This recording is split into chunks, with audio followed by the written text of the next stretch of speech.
Bismillahirrahmanirrahim. Assalamualaikum warahmatullahi wabarakatuh. Alhamdulillahi rabbil alamin. Nahmaduhu wa nasta'inuhu wa nastaghfiruh wa natubu ilaih. Wa na'udzu billahi min syururi anfusina wa min sayyiati a'malina. Man yahdihillahu fala mudilla lahu ومن يضلل فلا هادي له أشهد أن لا إله إلا الله وحده لا شريك له وأشهد أن محمدا عبده ورسوله صفيه وخليله لا نبي ولا رسول بعده أما بعد معاشر المسlimin dan muslimat rahimani wa rahimakumullah. Alhamdulillah, pertama kita bersyukur kepada Allah Azza wa Jalla atas semua karunia serta limpahan nikmat yang Allah berikan kepada kita semua. Sehingga Alhamdulillah pada malam hari ini kita bisa duduk di majelis ilmu, di rumah, di masjid, dari masjid-masjidnya Allah Subhanahu wa Ta'ala. Yang kita memohon kepada Allah, semoga Allah berikan kepada kita kekuatan untuk bisa istiqamah dalam kebaikan, terkhusus istiqamah dalam belajar menuntut ilmu serta mencari berbagai macam pahala dan kebaikan selama kita hidup di dunia. Yang semoga mudah-mudahan Allah Subhanahu wa Ta'ala menerima amal ibadah yang kita lakukan dan bisa kita jadikan bekal ketika kelak kita akan bertemu dengan Allah Azza wa Jalla. Amin ya rabbal alamin. Masyarul muslimin dan muslimat rahimani wa rahimakumullah. Tema kita pada malam hari ini antara Maghrib dan Isya, kajian kita adalah tentang tuntunan di dalam beribadah kepada Allah. Yang dimaksudkan dengan tema ini adalah bagaimana kita diajarkan di dalam Islam untuk beribadah yang diantara tujuannya adalah kita mencari bekal dalam kehidupan kita di dunia dan berusaha untuk menjadikan ibadah kita itu pahalanya sebesar mungkin. Karena di dalam Islam kalau kita tahu ilmunya, kalau kita tahu momentumnya, maka terkadang sebuah ibadah itu dikerjakan mungkin oleh orang yang berbeda meskipun ibadahnya sama, tapi bisa jadi pahalanya juga berbeda. Masing-masing dari kita dituntut untuk mengetahui agar supaya ketika kita dikasih kesempatan untuk beramal soleh, kita tidak menyia-nyiakannya. Maka kita insya Allah akan sebutkan beberapa poin yang disebutkan oleh para ulama agar supaya setiap ibadah kita itu besar pahalanya di sisi Allah Subhanahu wa Ta'ala. Dan ini yang ulun maksudkan dengan kajian kita pada malam hari ini yang temanya adalah tuntunan di dalam beribadah, yang sekali lagi maksudnya adalah tuntunan di dalam beribadah agar pahala kita semakin besar di sisi Allah Subhanahu wa Ta'ala. Baik, yang pertama jamaah sekalian rahimani wa rahimakumullah, di dalam Islam ketika kita beramal soleh, maka semakin ikhlas seseorang, maka semakin besar pahalanya di sisi Allah Subhanahu wa Ta'ala. Semakin seseorang tidak mengharapkan selain daripada keridhaan Allah, maka pahalanya akan semakin besar di sisi Allah Subhanahu wa Ta'ala. Dan keikhlasan dari seorang hamba dalam beramal soleh itu bertingkat-tingkat. Makanya kata para ulama, ada yang keikhlasannya itu misalnya 80%, ada yang 90%. Ada juga yang keikhlasannya itu tingkatannya tinggi. Ada juga yang keikhlasannya itu tercampur dengan niat di dunia, niat untuk mendapatkan keuntungan duniawi, niat untuk dipuji. Nah, para ulama menyebutkan semakin seseorang itu ikhlas karena Allah Subhanahu wa Ta'ala, maka dia akan semakin mendapatkan pahala yang besar. Itulah kenapa Nabi Shallallahu Alaihi Wasallam menyebutkan dalam sebuah hadis, innamal a'malu binniyat. Sesungguhnya amalan itu setiap darinya ada niatnya. Wa innama likulli imri'in ma nawa, dan setiap orang akan mendapatkan sebagaimana apa yang dia niatkan. Kalau dia meniatkannya baik karena Allah Subhanahu wa Ta'ala, semakin besar kadar keikhlasannya, semakin besar dia mencari keridhaan Allah. Meskipun tentu saja kita tidak memungkiri kadang-kadang niat seorang hamba itu bisa naik turun. Kadang-kadang hari ini kita ikhlas, kadang-kadang bisa jadi besok kita tidak ikhlas. Tugas kita adalah berusaha untuk meminta kepada Allah, berusaha untuk terus kembali kepada niat. Selalu kita melihat, ini saya ikhlas nggak dalam beramal ini. Walaupun tentu saja kita sendiri pun tidak bisa memastikan apakah kita ikhlas ataukah tidak. Makanya para ulama menyebutkan di antara bentuk ketidakikhlasan adalah ketika seseorang merasa dirinya ikhlas. Itu bentuk ketidakikhlasan. Ya. Makanya ketika seseorang ngasih ke orang lain lalu kemudian dia mengatakan, nah aku ikhlas, berarti dia belum ikhlas. Justru ketika kita merasa bahwa kita ikhlas, ini tanda-tanda kita ada ujubnya. Dan ujub itu bagian dari seseorang yang tidak ikhlas. Makanya sekali lagi, berdasarkan hadis tadi, ada satu kaidah bahwa semakin besar keikhlasan seseorang, maka semakin besar ganjarannya di sisi Allah Subhanahu wa taala. Yang kedua jemaah sekalian, rahimani wa rahimakumullah, di antara poin yang berkaitan dengan tuntunan dalam beribadah, bahwa para ulama menyebutkan yang diinginkan dalam ketika kita beribadah itu, yang paling utama adalah kualitas. Baru setelah itu kuantitas. Apa yang dimaksudkan dengan kaidah ini? Yang paling harus kita perhatikan dari setiap ibadah kita itu adalah kualitasnya, seberapa baik, seberapa bagus kita melaksanakannya. Bukan hanya sekedar banyak-banyakan, bukan hanya sekedar seberapa banyak kita melakukannya, enggak. Tapi justru semakin bagus kualitasnya, itu semakin besar pahalanya di sisi Allah Subhanahu wa taala. Maka yang paling pertama kali harus kita perhatikan adalah bagaimana cara kita melakukan amal soleh tersebut. Apakah amal soleh tersebut kita lakukan dengan sebaik-baiknya? Makanya begini, turunan dari kaidah ini adalah kalau seandainya seseorang sholat malam misalnya 11 rakaat, dengan dia sholatnya dengan cepat-cepat, dengan dia sholatnya walaupun 11 rakaat, dia berusaha untuk mendapatkan banyak rakaat, tapi sholatnya tidak terlalu khusyuk.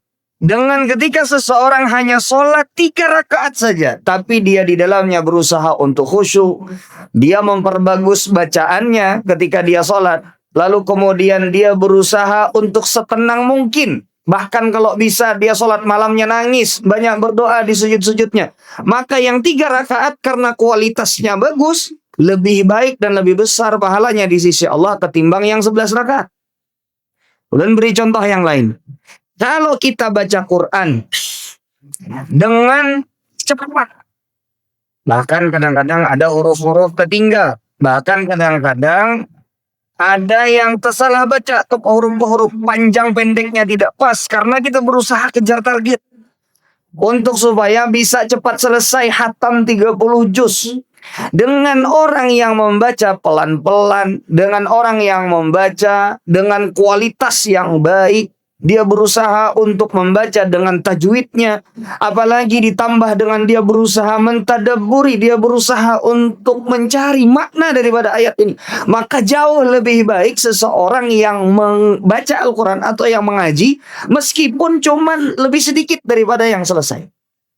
Makanya Ibnu Qayyim al-Jauziyah rahimahullahu ta'ala, beliau menyebutkan, kata Ibnu Qayyim al-Jauziyah, qira'atu ayatin bitadabburin wa tafahumin khairum min khatmatin.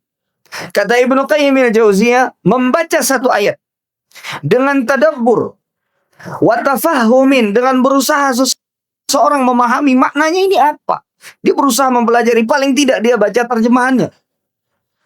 Khairum min khatmatin, walaupun dia cuma baca satu ayat, tapi diperlakukan sebagaimana tadi, dia berusaha tadabbur, dia berusaha untuk memahami maknanya, lebih baik daripada baca asal-asalan tapi selesai.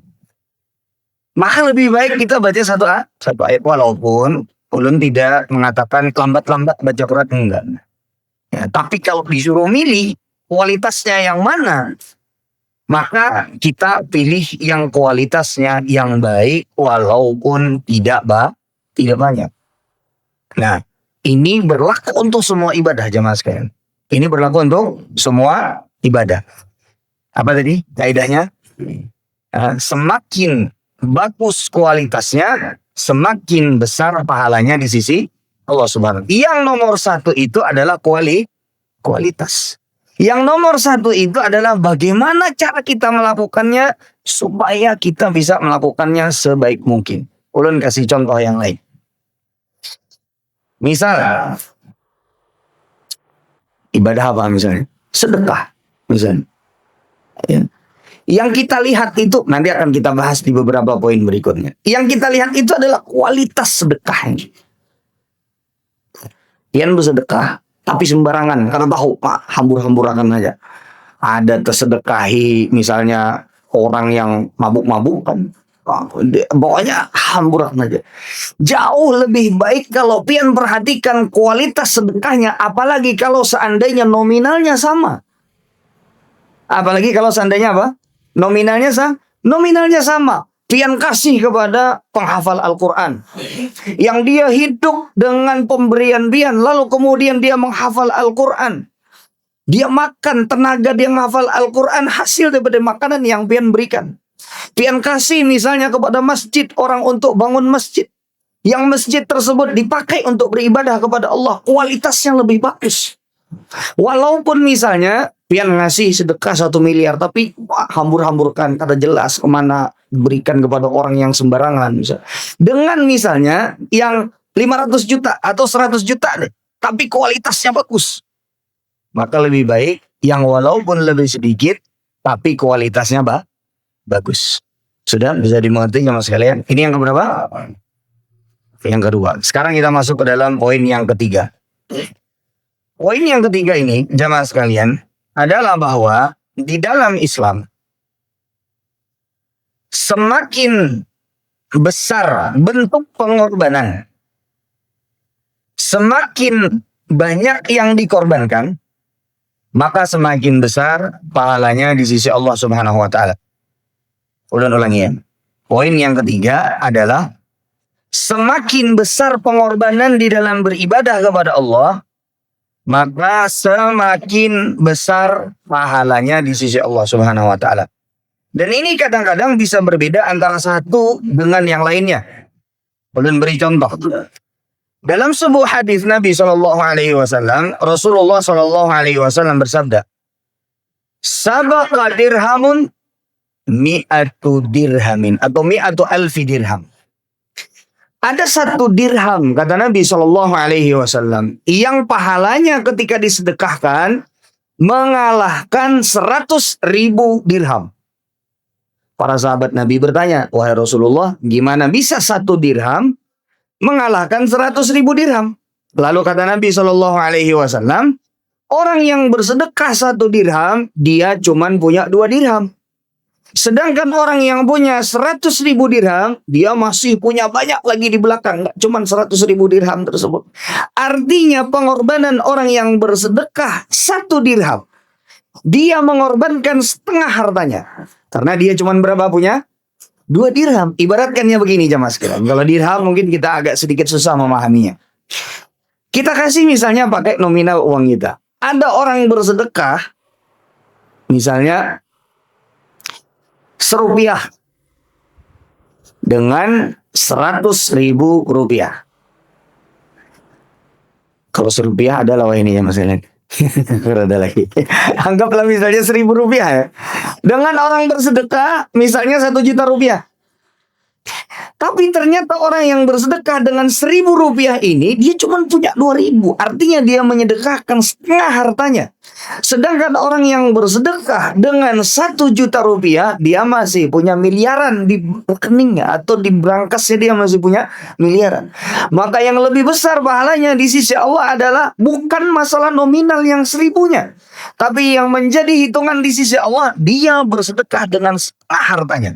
Sehingga pahalanya, kata Nabi SAW, lebih besar ketimbang orang yang bersedekah dengan berapa tadi? 100.000 dirham. Dan ini diantara rahmat Allah Subhanahu wa taala kepada kita umatnya Nabi Muhammad SAW. Bayangkan jemaah sekalian, kalau seandainya sedekah itu semua sama nilainya. kalah kita lawan orang-orang yang kaya, lawan orang-orang yang sugih. Walaupun dulu di zaman Nabi Shallallahu Alaihi Wasallam itu ada sahabat Nabi yang datang kepada Nabi Shallallahu Alaihi Wasallam dengan mengatakan, "Zahaba ahlud dusuri bil ujur, wahai Rasulullah. Kami ini pengen seperti orang kaya dari kalangan para sahabatmu. Karena mereka orang-orang yang kaya, itu mereka bisa bersedekah. Mereka bisa puasa sebagaimana puasa kami. Mereka bisa sholat sebagaimana sholatnya kami. Mereka bisa berbakti kepada kedua orang tua sebagaimana berbaktinya kami.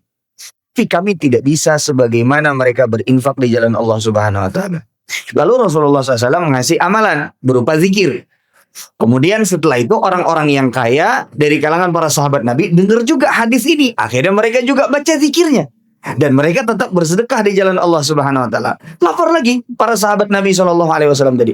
Maka kata Nabi SAW, itu keutamaan dari Allah. Allah bagikan kepada siapa saja yang Allah inginkan. Nah, jadi maksudnya jamaah sekalian rahimani wa rahimakumullah, terkadang sedekah yang bisa jadi nominalnya kita pandang sedikit, tapi karena tadi kaedahnya semakin besar pengorbanannya, maka semakin besar pahalanya di sisi Allah. Dan ini diantara rahmat dan kasih sayang Allah Subhanahu wa taala. Sehingga ingin ulun sampaikan bahwasanya jangan malu, jangan kita minder walaupun yang namanya sedekah atau amalan saleh yang kita kerjakan itu sedikit. Kita semua tahu bahwa Nabi Shallallahu Alaihi Wasallam itu menyebutkan dalam sebuah hadis, ittaqun nara walau bisyiqqi tamratin. Takutlah kalian kepada api neraka walaupun dengan bersedekah dengan hanya sepenggal kurma. Sepenggal kurma itu harganya berapa jemaah sekalian? Tapi bisa jadi yang sepenggal kurma itu karena dilihat pengorbanannya yang besar, itu bisa menjadi penghalang kita dari api neraka. Bisa dimengerti sampai sini jemaah sekalian. Makanya Nabi SAW juga menyebutkan dalam sebuah hadis, kata Nabi SAW, "Innama ajruki ala qadri nasabiki." Sesungguhnya pahalamu itu adalah sesuai dengan kadar keletihan dan pengorbananmu. Walaupun ini ulun mau garis bawahi, Islam itu tidak menginginkan kesulitan untuk kita. Islam tidak menginginkan kesulitan untuk kita. Kalau kita bisa mengamalkan dengan cara yang mudah, cari cara yang mudah. Ulun beri contoh. Kalau pian mau pergi Jumatan atau mau pergi ke masjid secara umum, kita semua tahu bahwa langkah kaki kita itu satunya dihitung sebagai ampunan Allah, satunya lagi dihitung sebagai peninggi derajat, kan gitu. Kalau rumah pian di samping masjid, nggak perlu pian mutar dulu jauh, lalu kemudian baru nyampe ke masjid. Jalan aja langsung. Karena Islam tidak menuntut kita untuk mempersulit diri, enggak. Tapi masing-masingnya ada apa? Ada hitungan pahalanya. Tapi kalau memang pas kita lagi kesulitan di dalam beramal soleh, percayalah bahwa pahalanya itu semakin besar kalau kita sabar di dalam menjalaninya. Makanya jamaah sekalian, orang yang berpuasa dengan keadaan dia bekerja dengan pekerjaan berat, jauh lebih besar pahala puasanya dibandingkan dengan orang yang bekerja di dalam ruangan ber-AC. Karena rintangan yang dia dapatkan jauh lebih berat, lebih besar. Makanya pahalanya semakin besar di sisi Allah Subhanahu wa taala. Sudah bisa dimengerti sampai sini jamaah sekalian? Ini yang keberapa? Yang pertama apa tadi jamaah sekalian? Semakin ikhlas, semakin besar pahalanya di sisi Allah Subhanahu wa taala. Yang kedua, semakin bagus kualitas dari amal seorang hamba, walaupun sedikit, semakin bagus kualitasnya, maka akan semakin besar pahalanya di sisi Allah Subhanahu wa taala. Yang ketiga, semakin besar tantangan, rintangan, kesulitan dan pengorbanan dari ketika dia beramal soleh, maka semakin besar pahalanya di sisi Allah. Walaupun tadi kita sampaikan bahwa Islam tidak meminta kita untuk mempersulit diri, tapi ketika kesulitan itu datang lalu seorang hamba bersabar dalam menjalaninya, dalam beribadah kepada Allah, maka dia akan mendapatkan pahala yang lebih besar daripada yang tidak mendapatkan kesulitan tersebut. Baik, yang ketiga. Yang keempat jamaah sekalian, di antara hal yang berkaitan dengan ibadah, atau di antara tuntunan di dalam beribadah adalah, kata para ulama, ibadah berfokus dengannya di zaman fitnah akan mendapatkan pahala yang lebih besar. Apa yang dimaksudkan dengan zaman fitnah? Maksud dari zaman fitnah ini adalah zaman di mana banyak sekali kerusakan. Sebagian para ulama menyebutkan maksudnya adalah di zaman di mana banyak peperangan, di mana banyak pertempuran, di mana banyak pembunuhan, di mana di zaman tersebut banyak sekali maksiat tersebar. Maka semakin buruk sebuah keadaan, lalu kemudian kita bisa fokus beribadah di zaman tersebut, di masa tersebut, maka akan semakin besar pahalanya di sisi Allah Subhanahu wa taala. Itulah kenapa Nabi Shallallahu alaihi wasallam bersabda dalam sebuah hadis. Kata Nabi Shallallahu alaihi wasallam, "Al-ibadatu fil harji ka hijratin ilayya."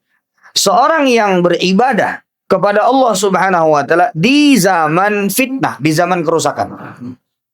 Di mana di situ banyak peperangan, di mana di situ banyak misalnya berita-berita yang menyakitkan. Ya, kita lihat sekarang banyak sekali berita-berita. Setiap hari kalau pian buka medsos, coba pian bandingkan lebih banyak yang dilihat berita buruknya apa berita bagusnya. Ulun tanya sama lu. Berita buruk apa berita bagus? Buruk. Setiap hari yang kita lihat itu berita buruk. Kalau kita ngikutin itu terus, maka kapan ibadahnya? Dan setiap berita buruk yang kita ikuti dan berkelanjutan pasti akan ada pengaruhnya pada ibadah kita. Pasti. Makanya Nabi Shallallahu alaihi wasallam menyebutkan orang yang bisa beribadah di zaman di mana banyak tersebar keburukan, banyak fitnahnya, maka dia sebagaimana mendapatkan pahala berhijrah kepada Nabi Shallallahu alaihi wasallam. Pahala hijrah itu aja udah besar jemaah sekalian. Apalagi hijrahnya kepada Nabi Muhammad Shallallahu alaihi wasallam. Makanya orang berhijrah itu jaminannya surga. Orang berhijrah itu jaminannya surga. Orang berhijrah itu jemaah sekalian. Makanya kalau dilihat dari para sahabat Nabi, mana yang lebih utama? Apakah orang-orang muhajirin atau orang-orang ansor? Tingkatan pertama yang paling tinggi dari kalangan para sahabat Nabi adalah orang-orang muhajirin. Makanya di dalam Al-Quran selalu didahulukan muhajirin dan ansor. Selalu muhajirin dulu baru ansor. Nah makanya jamaah sekalian, yang namanya hijrah itu nggak sembarangan orang bisa.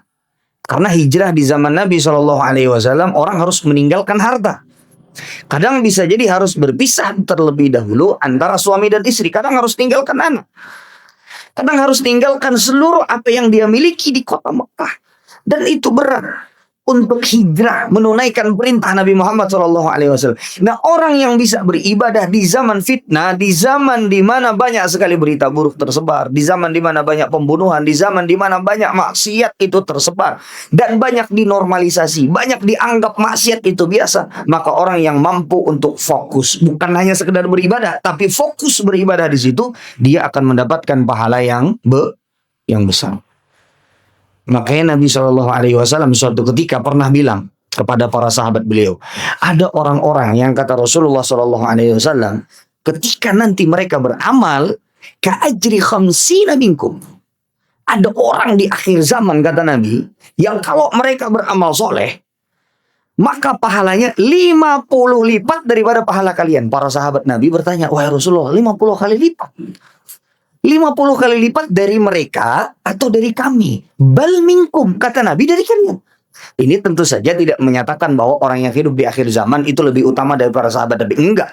Para sahabat Nabi itu manusia yang paling mulia setelah para Nabi, setelah Rasulullah SAW. Tapi Rasulullah, dari sini kita bisa mengambil pelajaran bahwa beribadah di akhir zaman yang sulit orang itu untuk fokus beribadah. Banyak sekali orang-orang yang ngajakin kita untuk melakukan keburukan. Untuk bisa istiqomah bertahan. Sebagaimana disebutkan oleh Nabi, sebagaimana orang yang memegang bara api. Bertahan di atas sunnah. Bertahan di atas istiqomah. Itu nggak mudah. Sehingga pahalanya besar. Maka tadi kembali, beribadah di zaman fitnah, di zaman yang sulit kita beribadah di situ, maka pahalanya semakin besar. Ini kalau skalanya lebih besar. Kita ambil contoh skala yang lebih kecil. di masa di mana orang-orang itu bukan hanya sekedar sulit untuk beribadah, tapi di masa orang lalai, itu ibadah akan semakin mulia dan semakin tinggi derajatnya di sisi Allah. Ulun kasih contoh, misal seperti sholat malam. Waktu paling utama sholat malam kapan ya mas kalian? Kapan? Sepertiga malam terakhir. Sepertiga malam terakhir itu kalau dihitung sekarang, kalau kita mau jujur-jujuran, lebih banyak yang tidur apa lebih banyak yang sholat malam? Tidur. Dan semakin waktu itu orang lalai di situ, semakin utama seseorang beribadah di situ. Makanya sepertiga malam terakhir itu adalah waktu yang istimewa setiap malamnya. Allah turun ke langit dunia, lalu kemudian Allah mengatakan, mana hamba-hambaku yang meminta kepadaku, aku akan jawab pertanyaannya. Mana hamba-hambaku yang meminta ampun kepadaku, aku akan ampuni dosa-dosanya. Kapan? Sepertiga malam terakhir. Dan itu adalah waktu yang paling nyaman kita untuk istirahat dan tidur. Kita ambil contoh yang lain. Kenapa Nabi SAW menyebut sholat duha itu adalah sholatul awwabin? Sholat orang-orang yang soleh, orang-orang yang kembali kepada Allah Subhanahu wa Ta'ala. Kenapa? Karena waktu duha itu adalah waktu orang sibuk-sibuknya cari dunia. Sehingga di situ ketika seseorang beramal soleh, maka semakin besar pahalanya di sisi Allah Subhanahu wa Ta'ala. Jadi yang ingin ulun sampaikan adalah bahwa berusahalah untuk bisa istiqomah di zaman yang sulit untuk beribadah, karena pahalanya akan semakin besar di sisi Allah Subhanahu wa Ta'ala. Nah, sudah berapa yang kita sebutkan jemaah sekalian? Sudah berapa? 4 ya. Nah, sekarang yang kelima jemaah sekalian. Yang kelima,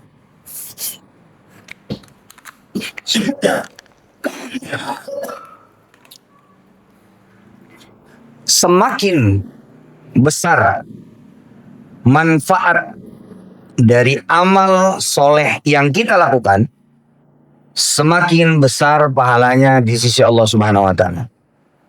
Semakin besar kemanfaatan dari amal yang kita lakukan, maka semakin besar pahalanya di sisi Allah Subhanahu wa Ta'ala. Amal soleh itu ada terbagi menjadi 2 jemaah sekalian. Ada yang qasir, manfaatnya kembali kepada diri kita. Ada yang muta'addi, ada yang dia itu manfaatnya bukan hanya buat kita, tapi juga buat orang lain. Semakin amal soleh itu manfaatnya lebih besar untuk orang lain, maka semakin besar pahalanya di sisi Allah Subhanahu wa Ta'ala. Ulun beri contoh. Misalnya seperti para sahabat Nabi itu, jemaah sekalian. Hampir semua dari mereka, selama mereka mampu, maka hampir semua mereka, kalau kalian lihat sejarahnya, itu hampir semua sahabat Nabi itu punya andil dalam yang namanya wakaf. Apakah yang dimaksudkan dengan wakaf? Wakaf itu adalah pian menginfakkan sesuatu, tapi barangnya atau bendanya tidak dijual. Contoh ya, wakaf bangun masjid, namanya wakaf. Contoh misalnya, wakaf pian mewakafkan tanah, itu wakaf. Wakaf itu biasanya adalah salah satu amalan yang paling panjang dan paling banyak manfaatnya. Contoh nih ya, contoh. Pian wakaf tanah untuk bangun sekolah, atau wakaf tanah untuk bangun pesantren. Selama orang-orang belajar ilmu agama di atas tanah tersebut, bayangin ada berapa orang yang ngaji di situ, ada berapa orang yang belajar Al-Quran di situ, ada berapa orang yang belajar bahasa Arab di situ, ada berapa orang yang belajar tentang Al-Quran di situ. Semua pahala yang ngalir kepada dia. Maka kaidahnya tadi adalah semakin bermanfaat sebuah amal soleh, maka akan semakin besar pahalanya di sisi Allah Subhanahu wa Ta'ala. Ulun beri contoh yang lain. Kenapa Nabi SAW menyebutkan di dalam sebuah hadis, "Idza mata ibnu Adam inqata'a anhu amaluhu illa min salas." Apabila wafat anak cucu Adam, maka tidak mengalir, tidak terus kepada dia pahala kecuali dari 3 perkara. Di antara yang disebutkan oleh Nabi SAW adalah au ilmin yuntafa'u bi, atau ilmu yang bermanfaat. Ilmu yang bermanfaat, perhatikan di sini. Ilmu yang bermanfaat. Apa yang dimaksudkan dengan bermanfaat? Maksudnya tentu saja ilmu agama. Ini yang paling utama, ilmu agama. Sehingga ketika pian ikut andil, walaupun pian tidak bisa untuk mengajarkannya, tapi pian ikut andil di dalam penyebaran ilmu agama, maka pahalanya terus mengalir kepada pian. Ada orang yang mengamalkan, pian dapat pahalanya. Misalnya, pian cuma menyampaikan aja. Kalau sekarang misalnya pian semua punya media sosial. Misalnya ya, pian punya media sosial. Ketika pian punya media sosial, pian lihat ada dakwah di situ. Ada kajian ustaz, pian share aja, pian share. Ada orang yang dapat hidayah disebabkan karena hal itu. Kadang kita nggak tahu. Dan ketika kita beramal, kita nggak mesti tahu siapa orang yang mendapatkan manfaat dari kebaikan tersebut. Makanya ada banyak sekali hadis yang menunjukkan walaupun kita nggak tahu siapa yang ngambil manfaat, ketika betul-betul dimanfaatkan, ketika betul-betul kita berbuat untuk orang lain, pahalanya pasti akan sampai. Makanya Nabi SAW menyebutkan ada orang yang masuk surga, yataqallabu fil jannah. Dia ini bolak-balik di surga. Dia bingung amalan apa yang bikin dia masuk surga. Lalu kemudian dikatakan kepada dia itu pernah, sebagaimana disebutkan dalam hadis ini, dia pernah menyingkirkan ranting di jalan yang dia niatkan ini kalau dibiarin di sini bakal ada yang keinjak dan mengganggu orang yang lewat. Siapa yang lewat? Dia juga nggak tahu. Siapa yang dia ingin supaya tidak mudarat sampai kepadanya? Dia nggak tahu. Yang penting siapa saja. Maka Allah masukkan dia ke dalam surganya Allah Azza wa Jalla. Baik. Jadi tadi semakin bermanfaat sebuah amal soleh, maka akan semakin besar pahalanya, semakin lama mengalir kepada kita. Dan ini sebagaimana disebutkan oleh Nabi Shallallahu Alaihi Wasallam dalam sebuah hadis Nabi Shallallahu Alaihi Wasallam, orang yang menunjukkan kepada kebaikan, innad dala 'alal khairi kafa'ilihi, sebagaimana diriwayat Imam At-Tirmidzi, sesungguhnya orang yang menunjukkan kepada kebaikan, maka dia sebagaimana melakukannya. Dalam hal ini adalah dia mendapatkan pahala sebagaimana orang yang melakukannya. Dan ini bisa jadi terus mengalir kepada kita, walaupun setelah kita wafat dan walaupun kita setelah meninggal dunia. Baik, sekarang yang keberapa jemaah sekalian? Ini yang keberapa nih? Kaidah 5. Sekarang kita masuk kepada yang ke-6. Yang ke-6 jemaah sekalian, ibadah itu akan semakin besar pahalanya di sisi Allah kalau ibadah itu semakin sesuai dengan sunnah Nabi Muhammad SAW. Semakin berkesesuaian dengan syariat, maka semakin besar pahalanya di sisi Allah. Semakin detail kita ngikutin tuntunannya Nabi Muhammad, ajarannya Nabi Muhammad SAW, maka akan semakin besar pahalanya di sisi Allah. Jadi berusahalah beramal itu di atas ilmu. Berusahalah untuk beramal itu kita dengan sunnah Nabi Muhammad SAW, dengan aturan-aturan Allah.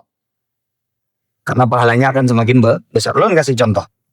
Kalau ada orang sholat qobliyah subuh 2 rakaat sebelum subuh, dia sholat bareng sama temannya. Ini 2 orang masuk masjid bareng-bareng, sama-sama qobliyah subuh di masjid.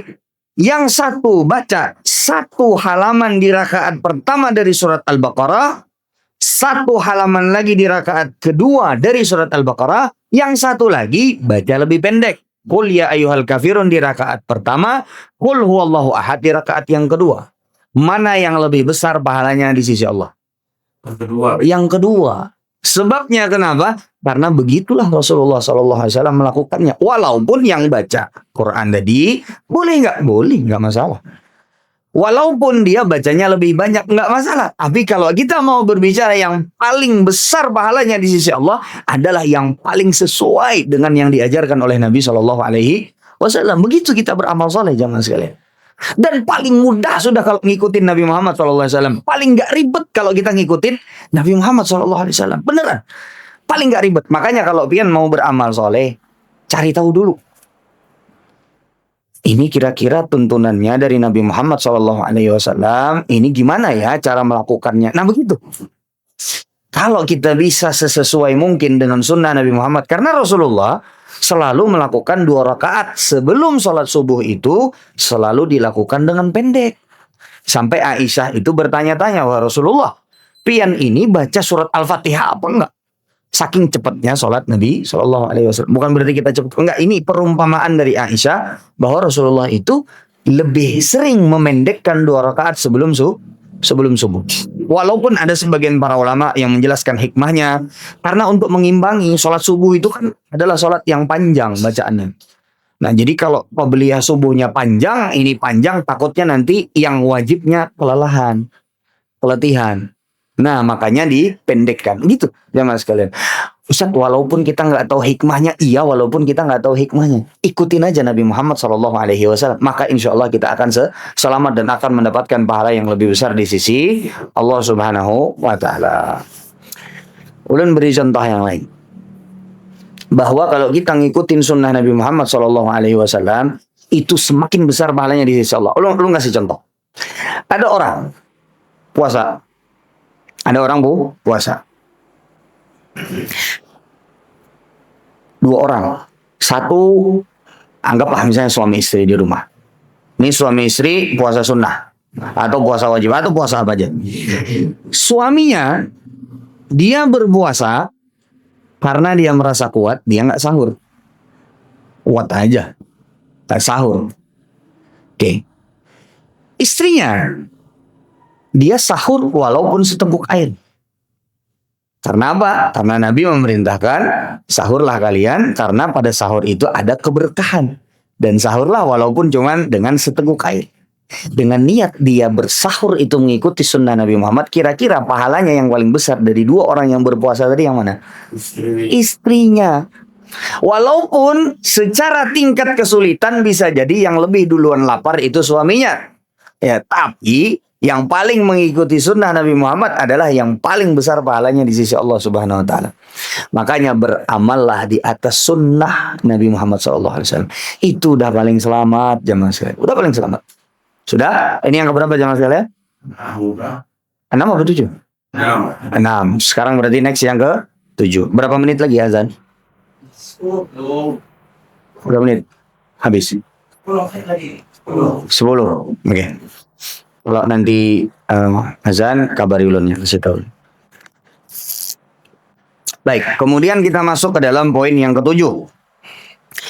Bahwa di antara tuntunan dalam beramal soleh adalah kita beramal soleh itu cari yang paling pas momentumnya dengan amalan tersebut. Cari yang paling pas waktu, masa, zamannya, ajarannya dengan amalan tersebut. Oke? Ulun beri contoh. Jadi semakin kita mempaskan masanya, zamannya, momentumnya dengan sebuah amalan, maka akan semakin besar pahalanya di sisi Allah Subhanahu Wa Taala. Ulun kasih contoh. Oke. Ketika antara azan dengan iqamat, ada banyak sekali amal soleh yang bisa pian lakukan antara azan dengan iqamat. Taruhlah misalnya antara azan zuhur dengan iqamat zuhur. Ada banyak amalan yang bisa pian lakukan. Pian bisa ngaji di situ. Bisa juga misalnya berzikir, bisa. Tapi amalan yang paling besar yang bisa pian lakukan antara azan dan iqamat zuhur adalah sholat qobliyah zuhur. Kenapa? Karena disitulah diajarkan oleh Nabi SAW momentumnya kita sholat. Apalagi kira-kira? Berdoa. Karena Nabi SAW mengajarkan kepada kita antara azan dengan iqamat ada doa yang tidak tertolak. Sehingga walaupun boleh kalau pian mau berzikir, baca Quran juga boleh. Tapi momentum itu adalah momentum kesempatan yang Rasulullah udah ajarkan amalannya di situ. Apa amalannya? Amalannya adalah dalam antara masa azan dengan iqamat itu bisa sholat, qobliyah zuhur, bisa juga kita berdoa karena dia antara azan dengan iqamat. Amalan yang lain boleh dilakukan tapi tidak akan sebesar yang momentumnya pas dengan yang diajarkan oleh Nabi Shallallahu Alaihi Wasallam. Makanya kita tuh kalau mau beramal soleh, kita lihat-lihat nih. Oke, amal soleh yang di masa ini, di zaman ini, di waktu yang ini kira-kira apa yang paling bagus? Lu kasih contoh ya. Pada saat kita di bulan Ramadan, saat kita berpuasa, amal soleh utama apa yang sebaiknya kita lakukan? Di antaranya apa? Amun puasa tuh habis isya sudah. Pasti sudah kita puasa. Harus memang puasa wajib. Nah di antaranya apa? Baca Quran. Kenapa? Karena di antara alasannya adalah karena kata para ulama Ramadan syahrul Quran. Ramadan itu adalah bulannya Al-Quran. Jadi amalan seperti misalnya zikir, ya, dengan ketika pian baca Quran, pahalanya beda. Lebih besar ketika pian baca Al-Quran di situ. Ulun beri contoh. 10 malam terakhir. Amalan apa yang menjadi amalan istimewa di situ? Yang momentumnya pas. Apa kira-kira? Itikaf. Bisa juga baca Quran. Zikir. Oke. Dan dari sekian banyak zikir yang diajarkan oleh Nabi ada satu zikir khusus. Apa zikirnya? Allahumma innaka afun tuhibbul afwa fa'fu anni. Pendek semua kita hafal. Tapi tidak akan bisa sebanding dengan zikir tersebut kalau pian baca zikir yang lain. Meskipun pian baca zikir yang lain boleh, nggak apa-apa.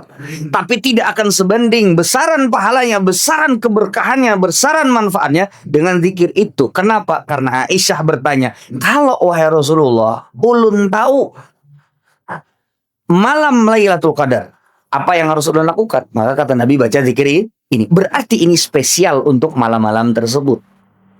Nah, bisa dimengerti seperti ini. Jadi kita cari tuh momentumnya yang pas itu apa. Misalnya sore atau pagi. Momentum ibadah yang paling bagus apa? Sore pagi. Zikir pagi petang. Semakin sesuai momentumnya, waktunya, maka akan semakin besar pahalanya di sisi Allah Subhanahu wa Ta'ala. Baik. Ulun kasih contoh lagi. Kalau pian bersafar, yang paling pas momentumnya untuk beribadah apa? Di antaranya, safar apa? Doa. Karena apa? Doa musafir itu termasuk dari doa yang tidak ditolak oleh Allah SWT. Musafir itu mustajabud doa, jamaah sekalian. Baik. Kemudian yang berikutnya. Berapa nih lagi? Habis. Oke, ulun yang terakhir. Yang terakhir, poin keberapa nih? 8. Baik, yang terakhir yang ke-8. Di antara tuntunan di dalam beribadah adalah semakin seseorang itu berkelanjutan dalam beramal soleh, berkesinambungan di dalam beramal soleh, maka semakin besar pahalanya di sisi Allah. Dan di antara rahmat Allah kepada kita, umatnya Nabi Muhammad SAW, seseorang yang memiliki halangan, memiliki uzur. Ketika suatu saat dia tidak bisa beramal soleh lagi, selama dia masih mampu untuk beramal soleh, lalu kemudian suatu ketika dia tidak mampu lagi beramal soleh, pahalanya terus akan mengalir. Argo pahalanya terus akan mengalir. Dan tidak akan berhenti. Makanya kata Nabi SAW, idza maridal abdu aw safar, apabila seorang hamba itu sakit atau bersafar. Sakit itu dia nggak bisa beribadah sebagaimana ibadah yang dia bisa lakukan biasanya. Contoh, kalau dia biasa puasa sunnah Senin Kemis, tiba-tiba dia hari Senin dan hari Kemis sakit, dia nggak bisa puasa. Maka seluruh pahala puasanya yang biasa dia lakukan Senin Kemis tidak berkurang sedikit pun. Pahalanya tetap diberikan oleh Allah Subhanahu wa Ta'ala kepada hamba tersebut. Ketika misalnya seorang hamba, nah, idza maridul abdu aw safar, atau misalnya kata Nabi, atau dia bersafar, dia nggak bisa melakukan ibadah-ibadah yang lain. Misalnya safar itu kan seseorang misalnya dalam perjalanan dia sholatnya dikosor, nggak sholat sunnah rawatib, karena yang wajib aja dikosor ketika dia di atas perjalanan. Walaupun dia tidak sholat sunnah rawatib, pahalanya terus mengalir kepada dia. Nah, ini diantara bentuk kasih sayang Allah Subhanahu wa Ta'ala kepada kita. Makanya ulun sering sampaikan kepada pian, selama kita mampu, berusahalah untuk konsisten dalam sebuah amal soleh. Selama kita bisa sedekah nih misalnya nih, sehari 1.000 rupiah. Suatu ketika kita nggak mampu lagi, 1.000 rupiah tersebut pahalanya terus mengalir kepada kita. Nah ini keistimewaan orang yang istiqomah, orang yang bisa konsisten di dalam beramal soleh. Ketika dia tidak mampu lagi untuk mengamalkannya, maka dia tetap mendapatkan pahalanya dan tidak berkurang sedikit pun dari Allah Subhanahu wa taala. Nah, habis ya waktunya. Hah? Oke. Mau ditambah lagi? Oke. Baik, di antara tuntunan di dalam beramal soleh. Di antara tuntunan di dalam beramal soleh. Di dalam Islam, jamaah sekalian rahimani wa rahimakumullah, ada yang namanya sebab musabab di dalam amal soleh. Maka ketika kita tidak bisa mengamalkan sebuah amal soleh, ada beberapa hal yang bisa kita lakukan demi mendapatkan pahala dari amal soleh yang tidak mampu untuk kita lakukan. Di antaranya ada beberapa cara. Satu, dengan berusaha menyebabkan amal soleh itu terjadi. Nah, ini tadi sebab musabab. Sebagai contoh, kita nggak mampu untuk bangun sebiji masjid, tapi kita menjadi penyebab. Mungkin kita menyampaikan kepada orang-orang yang mampu, ini kita mau bangun masjid nih, pian mau nggak berinfak? Nah, jadi kita sebabnya. Yang kedua, di dalam Islam bisa jadi seseorang itu mendapatkan amal soleh karena niat yang tulus dari dalam hatinya, walaupun dia tidak mampu mengamalkan amal soleh tersebut. Makanya kata Nabi SAW, ketika beliau menjelaskan tentang orang di dunia ini terbagi menjadi 4 macam, kata Nabi SAW. Ada orang yang dia dikasih sama Allah Subhanahu Wa Taala kemampuan dan ilmu, lalu dia mendekatkan diri kepada Allah dengan sedekat-dekatnya, dengan ilmunya dan juga dengan kemampuannya. Dikasih harta, Allah kasih kemampuan untuk dia ngatur harta tersebut untuk berada di atas ketaatan. Nah, ada orang yang di bawahnya, dia itu dikasih ilmu tapi nggak dikasih kemampuan. Dia mengatakan dalam dirinya dan dia berniat dengan sebenar-benarnya, shadiqun min qalbihi, dari hatinya yang paling dalam, lau anna li misla fulan, kalau seandainya aku punya kemampuan seperti fulan, aku akan beramal soleh sebagaimana apa yang dia lakukan. Maka kata Nabi SAW, fa ajruhuma sawa, pahala mereka antara yang melakukan dengan yang hanya berniat tadi saja, tapi dengan karena dia tidak mampu, itu pahalanya sama. Artinya begini jamaah sekalian, di dalam Islam itu walaupun kita tidak mampu untuk mengamalkan sebuah amalan, bukan berarti kita tidak bisa untuk mendapatkan pahala sebagaimana orang yang mengamalkan amalan tersebut.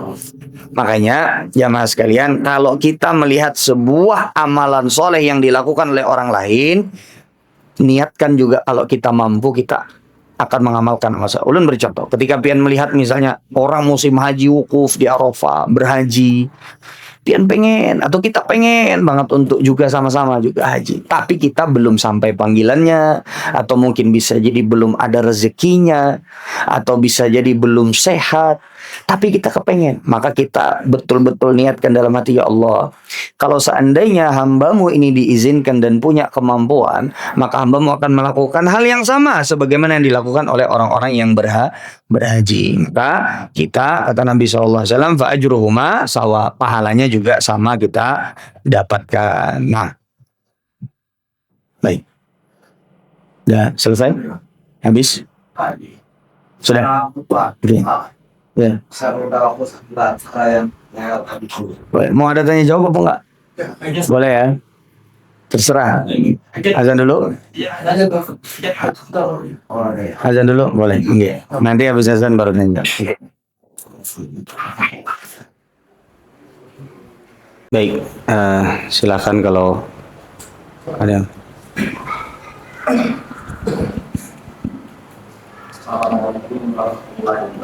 Waalaikumsalam warahmatullahi wabarakatuh.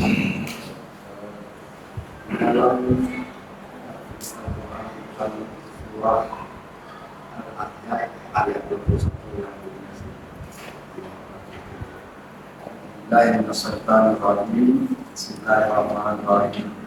Qala lakum bi Rasulillah uswatun hasanatun liman kana yarjullaha wal yawmal akhir wa sallallahu artinya sungguh dalam terhadap pada Nabi Rasulullah itu suri toladan yang baik bagimu, yaitu bagi orang yang berharap rahmat Allah dan kedatangan hari kiamat dan banyak Allah. Jadi di dalam ayat ini menegaskan bahwa Rasulullah itu adalah suri toladan atau contoh kita baik dalam beribadah maupun dalam kehidupan kita sehari-hari. Tetapi banyak juga di dalam saudara-saudara kita, saudara-saudara kita sehingga mengerjakan kegiatan ibadah yang tidak pernah disyariatkan oleh Rasulullah, yang istilahnya itu dikarang oleh orang yang bukan nabi dan bukan rasul, dikarang oleh orang yang mungkin ulama atau kita kurang tahu sejarahnya. Jadi bagaimana menurut penjelasan Pak Islam itu secara kacamata Islam itu kan seperti pilihan yang tadi kan disahkan atau dijelaskan oleh Pak Ustaz tadi bahwa ibadah yang awalnya kan yang musyawarah berkesesuaian dengan syariat atau sunnah Rasul kita. Dalam sini kan juga kita temui maaf ya saudara-saudara kita Islam itu masih juga negara yang tidak disunahkan atau tidak disyariatkan. Tidak karena orang lain juga yang merupakan kewajiban itu. Pertanyaannya? Siap. Ini.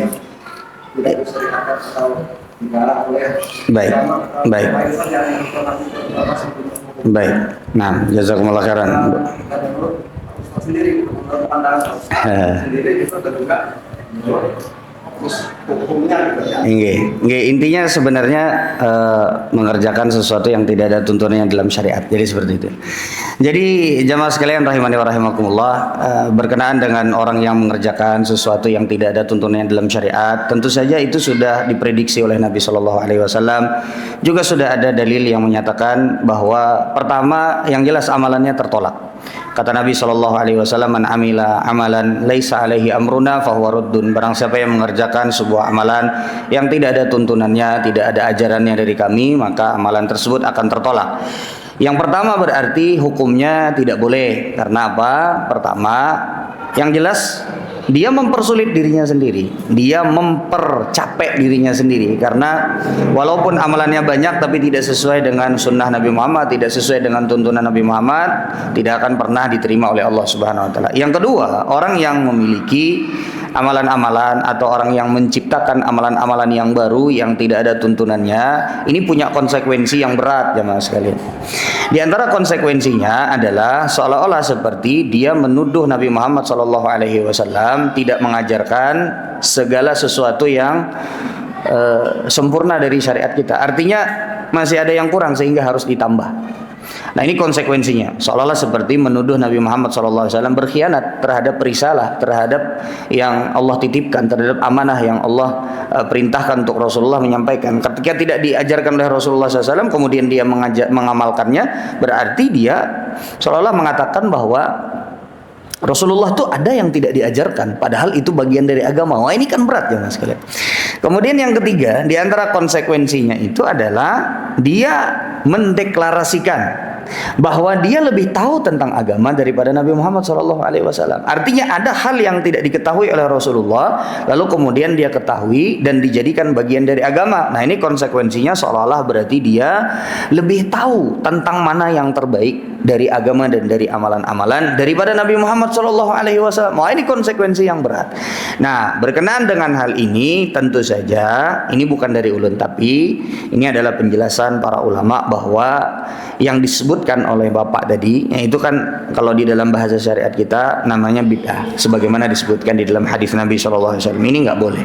Karena kata Nabi SAW, kullu bid'atin dhalalah, setiap kebid'ahan, setiap sesuatu yang baru, yang tidak diajarkan dari perkara agama, lalu kemudian dijadikan sebagai perkara agama, maka dia itu adalah sebuah kekeliruan atau kesesatan. Nah, ini mungkin yang intinya jamaah sekalian, kalau kita mau cari amalan yang ada sunnahnya. Ulun sering sampaikan satu hal penting, yang ada sunnahnya aja kita nggak akan mampu bisa melakukan semuanya.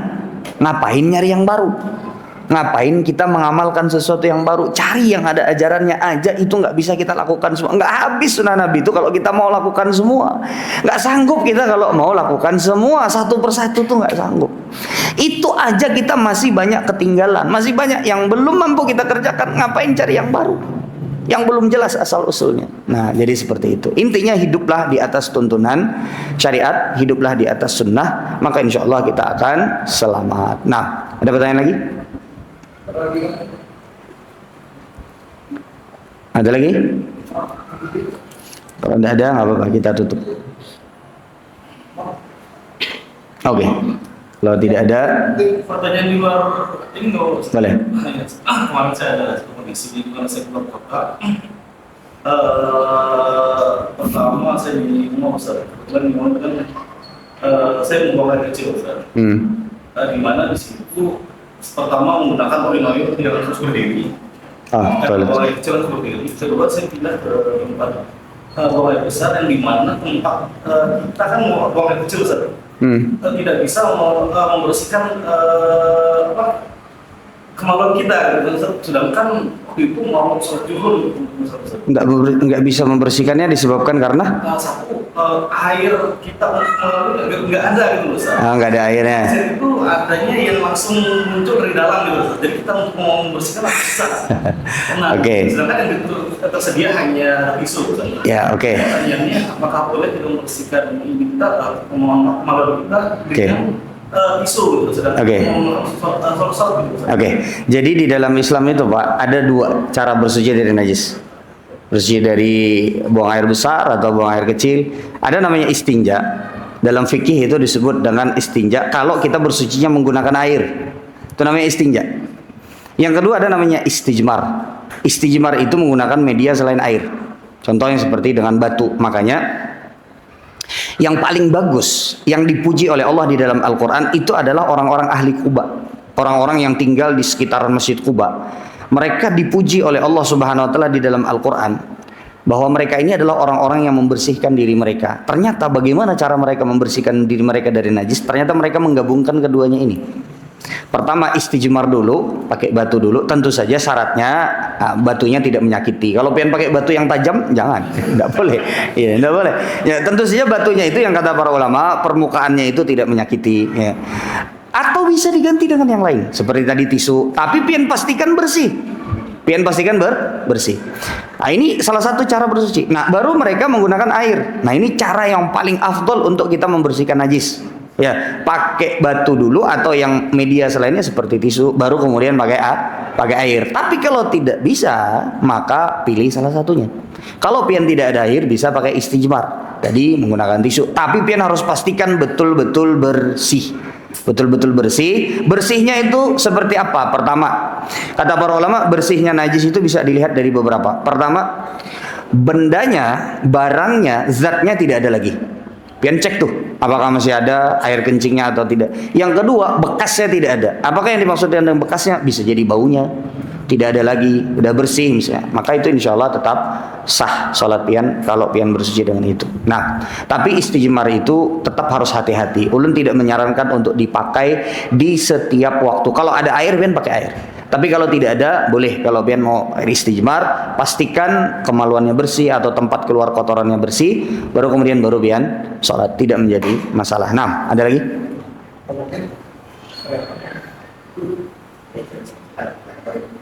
Oke. Ulun kira kayaknya Sudah ya, udah habis ya. 6.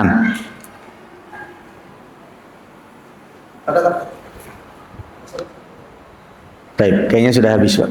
Oke, mungkin kita cukupkan sampai di sini. Kita tutup dengan doa kafaratul majelis. Subhanakallahumma wa bihamdika asyhadu an la ilaha illa anta astaghfiruka wa atubu ilaik. Assalamualaikum warahmatullahi wabarakatuh.